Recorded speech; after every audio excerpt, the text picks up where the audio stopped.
സർക്കാർ വക ഓഫീസുകളിലും സ്വകാര്യ സ്ഥാപനങ്ങളിലും ജോലി ചെയ്യുന്ന സ്ത്രീകൾക്ക് ലൈംഗികമായ പീഡനമേൽക്കേണ്ടി വന്നാൽ അവർക്ക് അതാത് സ്ഥാപനങ്ങളിൽ അതിലേക്കായി രൂപീകരിച്ചിട്ടുള്ള കമ്മിറ്റി മുമ്പാകെ പരാതി ബോധിപ്പിക്കാവുന്നതാണ്.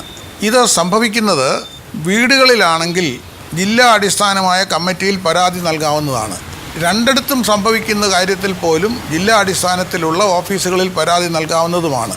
കൂടുതൽ വിവരങ്ങൾ ഇതേപ്പറ്റി അറിയാൻ ആഗ്രഹിക്കുന്നവർക്ക് കലക്ട്രേറ്റിൽ പ്രവർത്തിക്കുന്ന ജില്ലാ ലീഗൽ സർവീസ് അതോറിറ്റിയെ സമീപിച്ചാൽ കിട്ടുന്നതാണ്. ലൗ കോട്ടയം സമ്പൂർണ്ണ നിയമസാക്ഷരതാ പദ്ധതി. കോടതിയും നിയമങ്ങളും നിങ്ങൾക്ക് ഭയപ്പെടാനുള്ളതല്ല, മറിച്ച് അവ നിങ്ങളെ സംരക്ഷിക്കാനുള്ളതാണ്.